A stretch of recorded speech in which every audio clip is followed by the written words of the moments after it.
Et quand la tristesse arrive, je sais tu es là, toujours près de moi.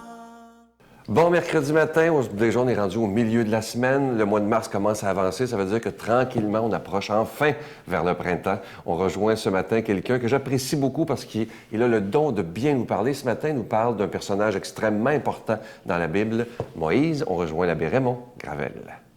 Cette émission vous est présentée par l'organisme catholique La Victoire de l'amour. Depuis toujours, l'être humain cherche le chemin qui mène au vrai bonheur. Pourtant, encore aujourd'hui, notre monde se meurt d'un manque d'amour. Il y a plus de 2000 ans, un homme du nom de Jésus de Nazareth est venu bouleverser le monde, et ce, à tout jamais. Si tu acceptes le Christ dans ta vie, tu es condamné à être heureux.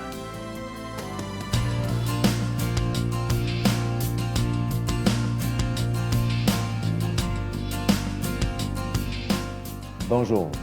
Alors aujourd'hui, mon premier prophète, parce que c'en est un aussi, c'est un libérateur, ça a été le Messie d'Israël, d'une certaine façon, c'est Moïse. S'il y a une figure importante dans la Bible, bien, je pense que c'est celle de Moïse. Bon, les exégètes aujourd'hui ne s'entendent pas pour dire est-ce qu'il s'agit d'un individu ou d'un personnage collectif. Une chose est certaine, Moïse a marqué l'histoire sainte, il a marqué l'histoire du peuple. C'était à la fois un libérateur du peuple d'Israël de l'esclavage d'Égypte et c'était aussi un grand prophète. Appelé par Dieu pour libérer le peuple, Moïse a su répondre à l'invitation de Dieu de s'engager, d'abord en s'indignant de l'injustice, en défendant la dignité humaine des opprimés et en donnant la liberté nécessaire pour en vivre. Trois mots qu'on doit retenir du prophète, là, son indignation, sa défense de la dignité et le don de la liberté. Il y a deux beaux textes, mais il y a plusieurs textes dans le Pentateuque sur Moïse. Moi, j'en ai retenu deux. Bon, vous savez, Moïse avait trop de travail, alors je vais résumer ça. Il demande à Dieu de l'aider. Alors Dieu lui dit, OK, tu as 70 anciens qui travaillent avec toi, tu vas les réunir dans l'Église du temps, dans la tente de la rencontre, puis je vais les confirmer de ton esprit, ils vont pouvoir t'aider. Alors il y en a 68 qui se rassemblent, il y en a 2 qui n'y vont pas. On dit que les 68 qui sont allés à la confirmation, ils ont prophétisé, mais ça ne durait pas. Tandis que les 2 qui étaient restés chez eux, ils ont été investis de l'Esprit eux aussi, et ils se sont mis à prophétiser, et ça a duré. Alors Josué est choqué, il s'en va voir Moïse, puis il dit, il faut les arrêter, ils n'ont pas été à l'Église, à la confirmation, puis ils prophétisent. Alors Moïse a cette parole délicieuse, ben non, laisse-les faire. Si Dieu pouvait faire de tout son peuple un peuple de prophètes. Quelle belle parole. Je trouve encore aujourd'hui, ça devrait nous rejoindre. Et l'autre texte que j'aime beaucoup aussi, c'est Moïse qui demande à voir Dieu. Dieu lui dit, tu ne peux pas me voir, mais il y a une chose que je vais faire pour toi, je vais te placer debout sur la montagne, sur le rocher, je vais passer devant toi. Quand je passerai, je mettrai ma main devant ta face parce que tu ne peux pas me voir de face. Et quand je serai passé, j'enlèverai ma main puis tu me verras de dos. C'est quoi le sens de ça? C'est qu'on ne reconnaît Dieu qu'après coup, toujours après les événements. Ce serait prétentieux de dire que Dieu est là à côté de moi aujourd'hui. Mais après quoi, on peut dire, Dieu était vraiment présent lorsque j'ai agi de telle façon et j'ai posé tel geste. Alors, je pense qu'être prophète, c'est de dire Dieu, de parler au nom de Dieu, sans même le savoir parfois. Mais ça touche des gens lorsque les gens se rendent compte qu'ils sont libérés et qu'on leur a apporté une sorte d'espérance ou de dignité. Mais le prophète brasse toujours et interpelle les gens. Alors, bonne journée tout le monde. Notre Père qui es aux cieux, que ton nom soit sanctifié, que ton règne vienne, que ta volonté soit faite sur la terre comme au ciel. Donne-nous aujourd'hui notre pain de ce jour. Pardonne-nous nos offenses, comme nous pardonnons aussi à ceux qui nous ont offensés. Et ne nous soumets pas à la tentation, mais délivre-nous du mal. Car c'est à toi qu'appartiennent le règne, la puissance et la gloire, pour les siècles des siècles. Amen. Comme je vous le dis depuis quelques semaines, on le sait, on est dans la période du carême, période de recueillement, de réflexion. Et je vous le dis, depuis quelques semaines, on a pris ce risque, ce pari de dire, moi, je fais assez confiance aux gens de la Victoire de l'amour. Pour le carême, il n'y aura pas de cadeau, pas de bracelet, pas de chaîne, pas de livre, pas de CD.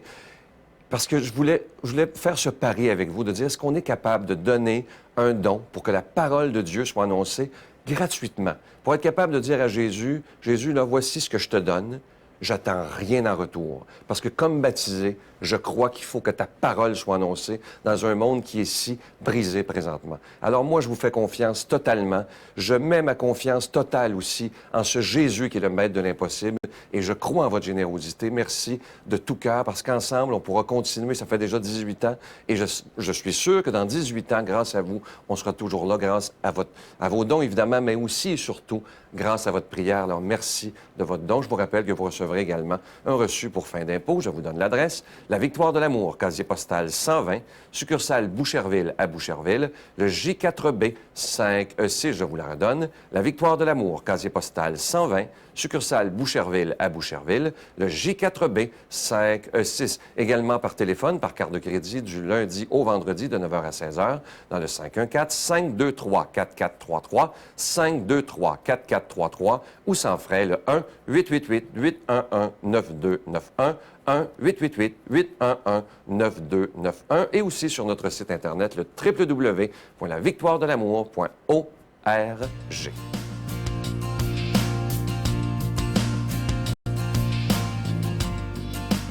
Aujourd'hui, pour la parole de Dieu, pour l'Évangile, on rejoint quelqu'un qui est avec nous depuis des années. Je pense que ça fait au moins 25 ans que je le connais. Notre ami, l'abbé Donald Thompson.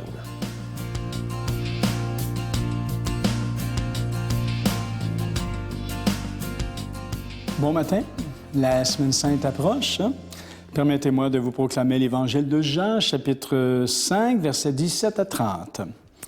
Après avoir guéri un paralysé le jour du sabbat, Jésus déclara aux Juifs, « Mon Père, jusqu'à maintenant, est toujours à l'œuvre, et moi aussi je suis à l'œuvre. Amen, amen, je vous le déclare. Le Fils ne peut rien faire de lui-même, il fait seulement ce qu'il voit faire par le Père. Ce que fait celui-ci, le Fils le fait pareillement. Car le Père aime le Fils et lui montre tout ce qu'il fait. Il lui montrera des œuvres encore plus grandes, si bien que vous serez dans l'étonnement. Comme le Père, en effet, relève les morts et leur donne la vie, le Fils, lui aussi, donne la vie à qui il veut. Car le Père ne juge personne. Il a donné au Fils tout pouvoir pour juger, afin que tous honorent le Fils comme ils honorent le Père. Celui qui écoute ma parole et croit au Père qui m'a envoyé, celui-là obtient la vie éternelle, et il échappe au jugement, car il est déjà passé de la mort à la vie. Moi, je ne fais rien de moi-même, je rends mon jugement d'après ce que j'entends, et ce jugement est juste parce que je ne cherche pas à faire ma propre volonté, mais la volonté de celui qui m'a envoyé.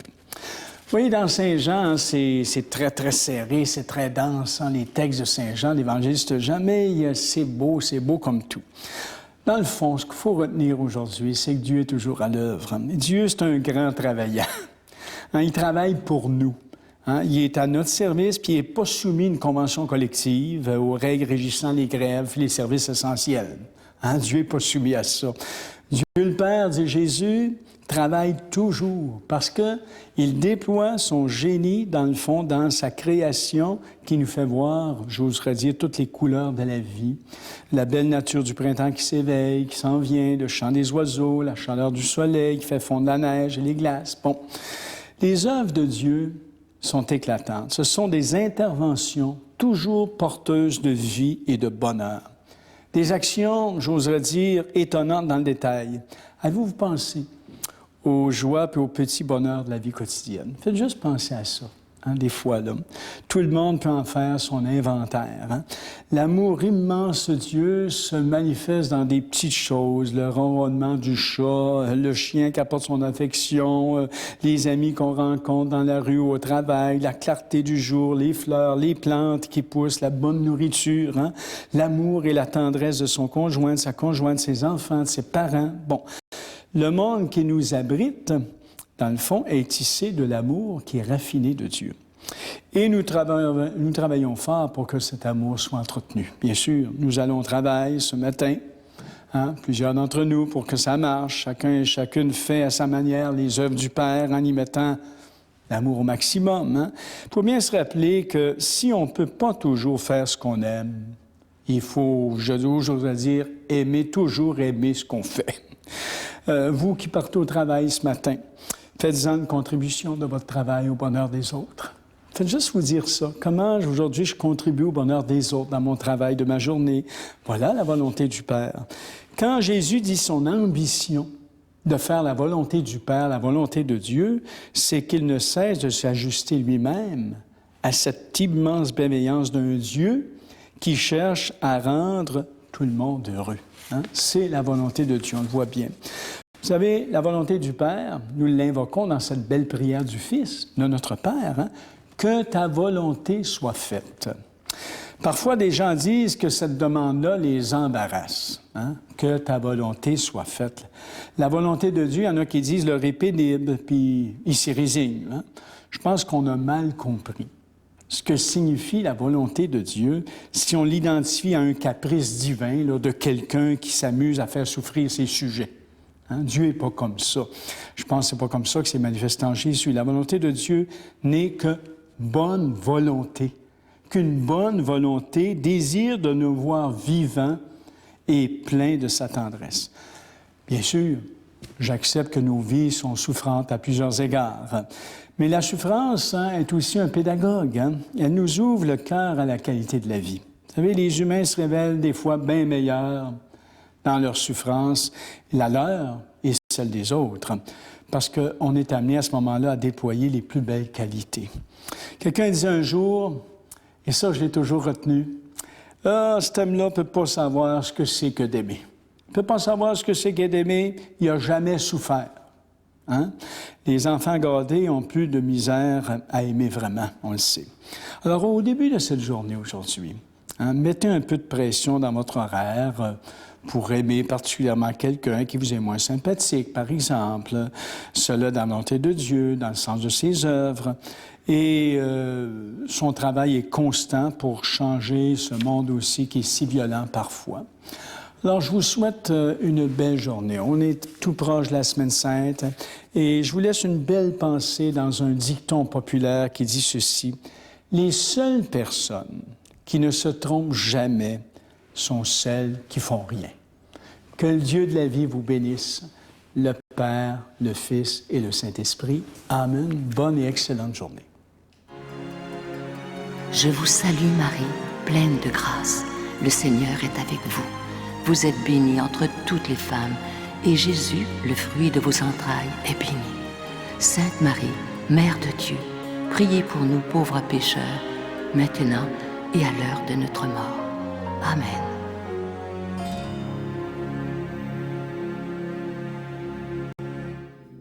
La retraite du printemps étant déjà complète, nous vous invitons à la grande supplémentaire de cet automne qui aura lieu les 4, 5 et 6 octobre prochains à l'hôtel Le Dauphin à Drummondville.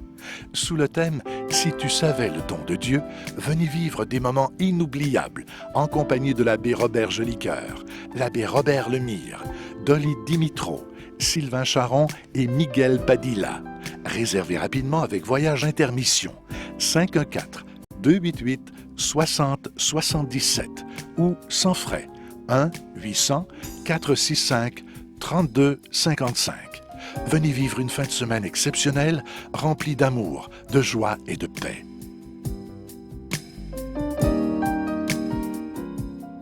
Aujourd'hui, on pourrait se donner comme but de notre journée de dire simplement des merci à Dieu. Dire au Seigneur, j'ai rien à te demander. Je veux juste te dire merci. Merci pour la vie. Merci pour la santé. Merci, même parfois si la santé est fragile. Merci pour les gens qui m'entourent. Simplement aujourd'hui, de la gratitude, parce que ça touche vraiment le cœur de Dieu. À demain. Trouve-toi des amis. Occupe ton temps aussi. Essaie de sortir, parce que souvent, quand on fait des dépressions, on veut rester couché, on veut dormir, on reste tout seul. Donc, reste pas tout seul. Va voir un ami, parle de ta difficulté, sors ta colère, sors ta peine, parle-en à quelqu'un. Première chose. La Victoire de l'amour remercie de tout cœur les Résidences Soleil de leur accueil si chaleureux.